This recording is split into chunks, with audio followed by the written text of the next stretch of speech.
Yo, it's your boy Jay Best, and welcome back to the Straight to the Point podcast, episode 31. On today's episode, I'm gonna be talking about the Dallas Mavericks and how everything went wrong in the Big D, and then I'm gonna talk about my picks for tonight's play-in tournament games between the Hawks and the Heat, and then the Lakers and the Timberwolves. All right, but first, as always, I want to thank God for waking me up this morning and allowing me to talk about sports, which is something that I love to do. And without Him, I would not be here right now. So I got a quick equation for y'all. Okay, I got an equation. Now I want y'all to write down. I want y'all to remember this because you heard it here first. You heard it here first on the Straight to the Point podcast. Luka plus Kyrie equals disaster. Really, I could say any team plus Kyrie equals disaster, and I'll touch on that later. But let's stick with the first equation. Luka plus Kyrie equals a disaster. Okay.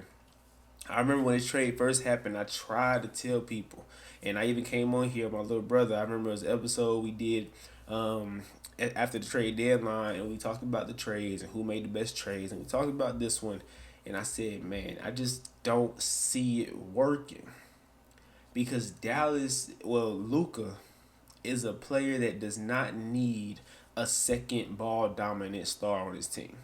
He just doesn't.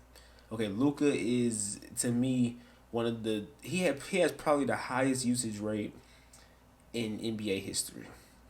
Even it's not even a statistical thing. It's you watching the game. Just watch a Dallas Mavericks game. Well, previous to the Kyrie trade, of course. Luka has the ball in his hands every possession. He brings the ball down the court every possession. He's either going to score or he's going to find one of his teammates wide open because so much attention is on him. That's what he does. That's what makes him special. Not just his scoring ability, but his ability to pass the ball. So last year with Jalen Brunson, right? Jalen Brunson wasn't really a star last year. He was becoming a star with the Dallas Mavericks. Now he's a star with New York. Okay, so Jalen Brunson, he was one of those players where, okay, I'm gonna do what my team needs me to do. I don't need to score 20. I don't need to score 25, right? But when Luka's off the court or when Luka need a little break, I'm gonna do my thing. Okay, he doesn't have that star ego, right? Where I need the ball in my hand. And there's no way Kyrie will sit back and watch Luka do the work. There's no way. Okay, that's not who Kyrie is. Kyrie, when we think about Kyrie Irving, we're looking at the handles, the layup package, the way he finishes. Those are all things he has to do with the ball in his hands. He's a great talent. He's very skilled. Don't get it twisted. He's one of the best point guards in the league.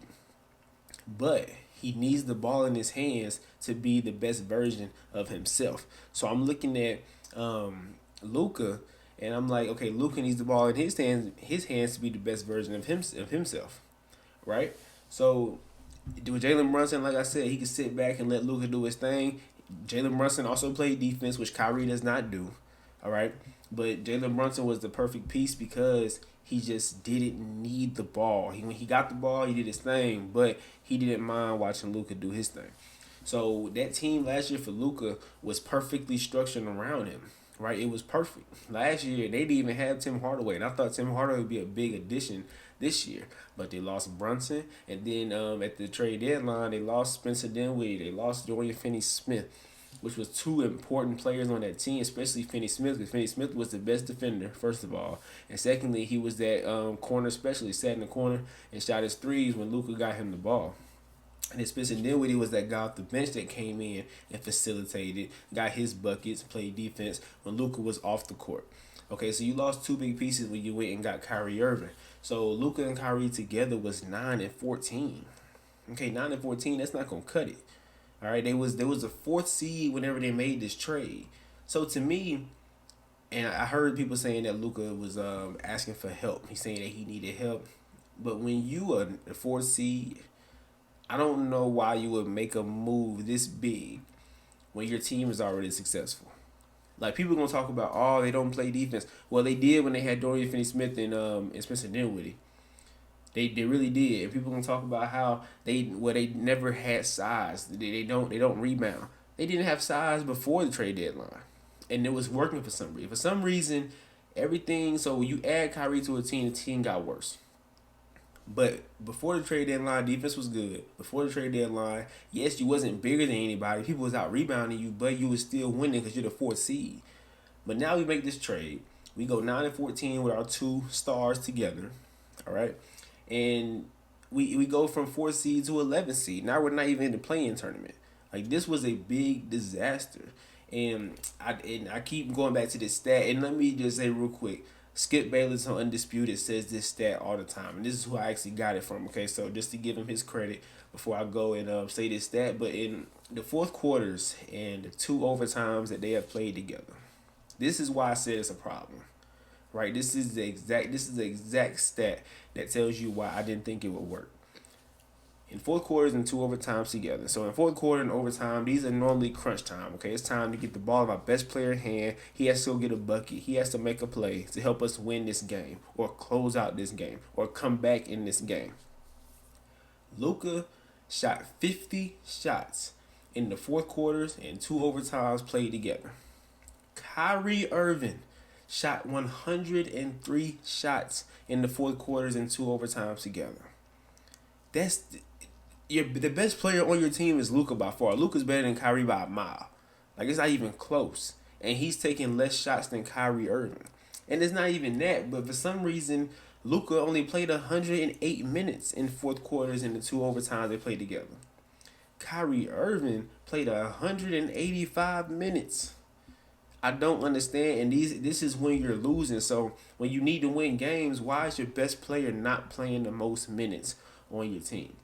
I don't understand that. I can also look at Jason Kidd, right? But this all started when you made the trade for Kyrie Irving. All right. And I got these stats since the All-Star break. Okay, so after the All-Star break, so after this trade happened, they had a third worst record. Right, they only had a better record than the Pistons and the Trailblazers. Trailblazers pulled Damian Lillard, and the Pistons just struggled this year because they're not that good of a team yet. They had the most second chance points allowed since the All-Star break, 16.5. So for those of y'all that don't know, second chance points is when another team shoots the ball and they get their own rebound and they get to put the ball back up. That's a second chance point. So you're allowing offensive rebounds. You're allowing teams to get second chance points. It's very self-explanatory. Second chances. You're giving teams second chances to get points up. That's no bueno. That's not going to help you win games at all. Not only that, but they had the fifth worst defensive rating since the All-Star break. Your defense wasn't an issue when you had Dorian Finney-Smith and Spencer Dinwiddie, but you traded those two in that package for Kyrie Irving. And they were looking at their second to last in steals, so they're not creating extra possessions, right? Steals get you extra possessions, causing teams to throw turnovers, give you extra possessions. And then I'm looking at their fifth worst in blocks, so they didn't have any rim protection. But that's the problem. This is why I don't like. People will say, well, it's not Kyrie's fault because they wasn't playing defense and it wasn't rebounding. Those two is not a problem before this trade. They was fourth in the West. This West that everybody say is so good, it was fourth in the West. So you can't. So the only person I can blame is Mark Cuban for making this trade, right? Him and the GM for making this trade, and then Kyrie because he wasn't able to give this team what it needed. He actually made the team worse because you added another player that doesn't play defense and he doesn't mix well with Luka. Okay, so and then not only that, but I can go back and say everywhere that Kyrie has gone has been it's just been bad from start to finish. In Cleveland, before LeBron got there, I think he played 3 years before LeBron got there. There was nothing, right? It was terrible. LeBron gets there, they go to the finals, they lose the finals, they win the finals, they lose the finals. Then Kyrie leaves, he dips. All right, Kyrie goes to Boston. Nothing happened. They kept losing in the playoffs. After he leave, all of a sudden Boston gets good. So in Boston, it was a failure. He goes to the Nets with KD. That was a failure. Whether it was an injury, whether it was him with his social media attention, the things that was going wrong, everything that went wrong with the Nets, he was involved in that. All right, and then you went to Dallas, and they went from the 4th seed to the 11th seed. So for people saying that I can't blame Kyrie, I really can, because if I add a player to a team and the team gets worse, then I can only blame that player. And I'm not saying he played terrible. I'm not talking about his performance on the team. Well, offensively, of course. Defensively, he doesn't bring anything to the table. But he just did not fit in this team. So I'm blaming him because he didn't contribute to what this team needed to win games. Okay, you came here, we started losing. Like I said, with him and Lucas played together, it was 9-14. All right.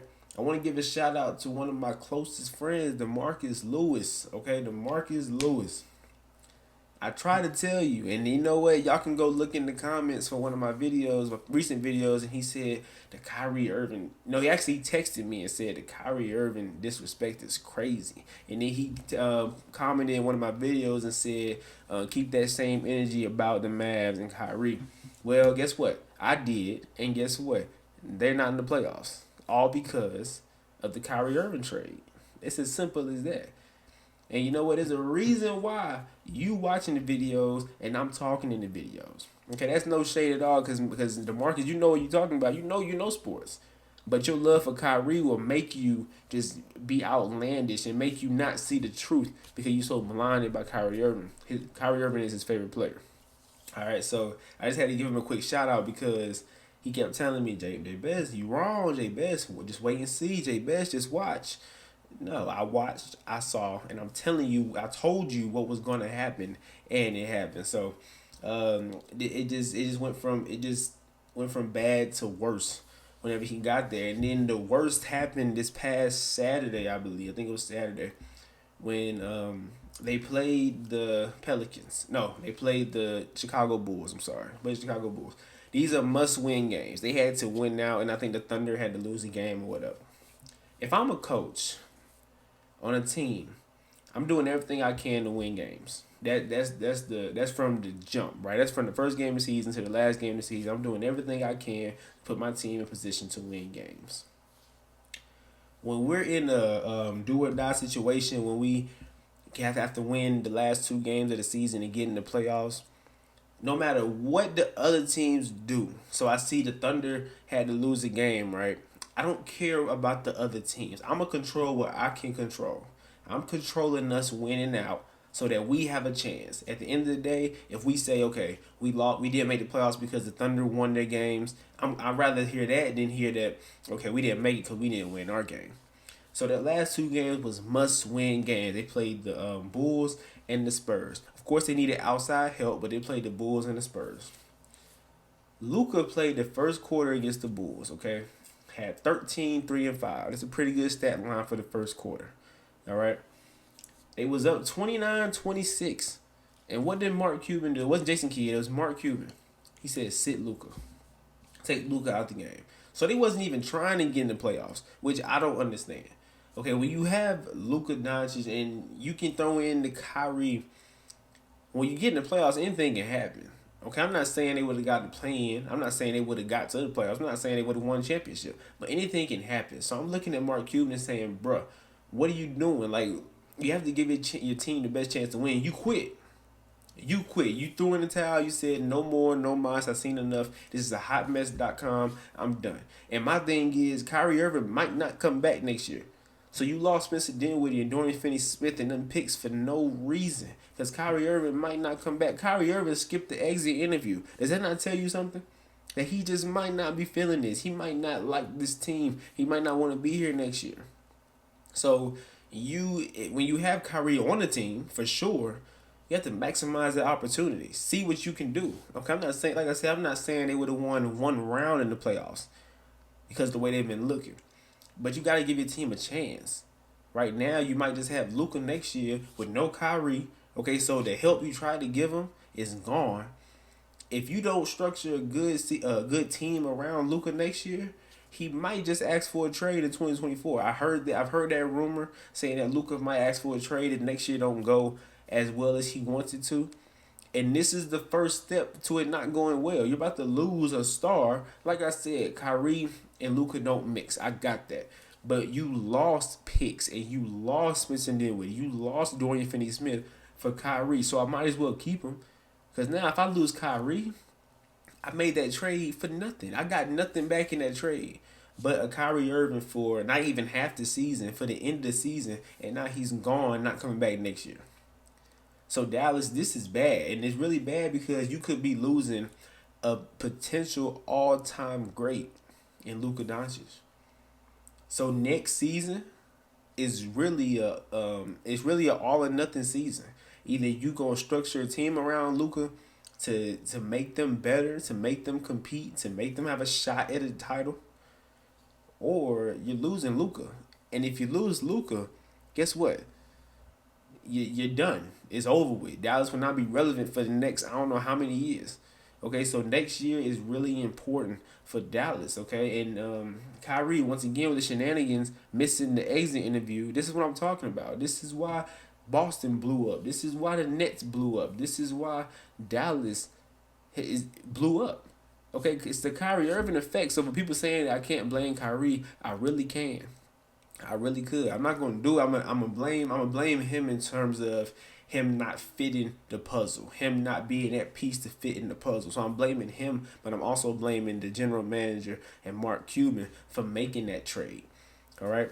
So like I said, Dallas just went from it really gave me cowboy vibes. Must be a disease or something floating through the air in Dallas. Okay, you got the Cowboys who everybody said was going to the Super Bowl, losing the playoffs, and then you got the Dallas Mavericks who many picked like me to be in the Western Conference Finals at least, like they was last year.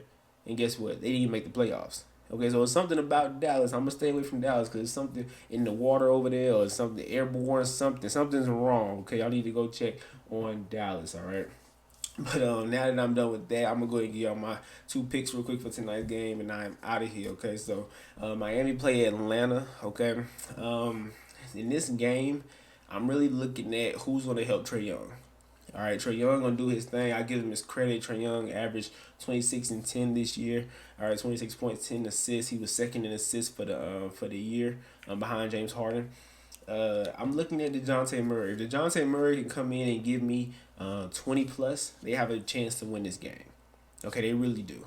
But that's what it's gonna come down to. I think Trae Young gonna get his. He gonna do his thing. But I think DeJounte Murray is really the deciding factor. But I'm not betting against the Heat, okay? Because the Heat has that experience. Not too long ago, they was in the finals against the Lakers in the bubble back during COVID times. All right, so they have that experience. They have Eric Spoelstra, okay, a great coach who was coaching when LeBron was there. Now he's been consistently good. Okay, not necessarily winning championships over the recent years, but like I said, he got to the finals, and he's a pretty good coach. He know what he's doing. His team is very experienced when it comes to playoffs. They've been there, right? The Hawks, not so much. Yes, they went last year, but it was under a whole different coach. Now they have Quinn Snyder.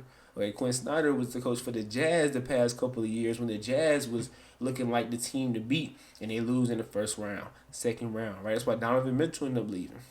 So you hired your coach, Nate McMillan. That was his name, Nate McMillan, who got to the playoffs last year, who was a pretty good coach in my opinion. They claimed he was too hard on the players, whatever. The players wasn't vibing with him, so they fired him. You brought in Quinn Snyder, whose playoff record speaks for itself back in Utah. So I'm not betting on Quinn Snyder to beat Eric Spoelstra, okay? So starting with that, and then Jimmy Butler. We all know when it comes to playoffs and playing tournaments, any postseason, he's going to turn up and he's going to do his thing. So I'm going with Jimmy Butler and the Heat over the Hawks. It is tonight. The Timberwolves versus the Lakers. It might not be that much of a game, okay? Yes, the Timberwolves going to give the best they can, but there's no Rudy Gobert. Rudy Gobert's not good anyway, so let's just get that out the way. But he was that rim protector that they had. He's out because he got suspended for punching Kyle Anderson, I believe, his teammate in the face or shoving or whatever he did on the sideline. So he's suspended for this game. And then Jaden McDaniels, their best perimeter defender, punched the wall during the game in the tunnel and fractured his hand. So he's out indefinitely when they played the Pelicans last. So the Timberwolves are beat up. All they have is Karl Anthony Towns, really. But the Lakers have LeBron, Anthony Davis. I got Austin Reeves, D'Angelo Russell, Rui Hachimura. I got Dennis Schroeder. I have Malik Beasley. I have Jared Vanderbilt. Sorry. This team is deep. This team is stacked. This team is actually one of the only playing teams that I believe can make a run for the finals. All right, so AD should eat tonight, no doubt. LeBron should eat tonight, no doubt, because there's no rim protection from Rudy Gobert. All right, so I got the Heat and the Lakers tonight. Tomorrow, for the other playing games, I'm going to go ahead and I'm going to get the Pelicans against the Thunder because the Pelicans at home. I love Shea. I love SGA. But I got to go with Brandon Ingram and the Pelicans. And then for the last game tomorrow between I think it's the Bulls and let me check real quick. It's the Bulls and the Raptors. I'm sorry. I'm going with the Raptors at home. Okay, I don't think the Bulls have enough. Yes, I respect DeMar DeRozan. Yes, I respect Zach LaVine. But the Toronto Raptors are one of those teams when it comes postseason, they start to turn up a little bit. Pascal Siakam turns into a great player. Fred VanVleet, I trust in him. OG Anunoby, I trust him as well. Then Nick Nurse, their head coach, is experienced, and he can get them in the playoffs, and they should be able to win that game tomorrow. Okay, but tomorrow's game should be better than tonight's game because when 9 and 10 play each other, they have to win to continue. Okay, 7 and 8 play each other. Whoever loses get to play the winner of 9 and 10, and then they play for that last spot. But so 9 and 10 should be the best games because this is win or go home, win or die, right? All right, so that is it for today. I'm out. It's your boy Jay Best. Y'all stay blessed. Y'all watch this play-in tournament, and I'll be back later on this week to discuss the playoffs coming up. Much love.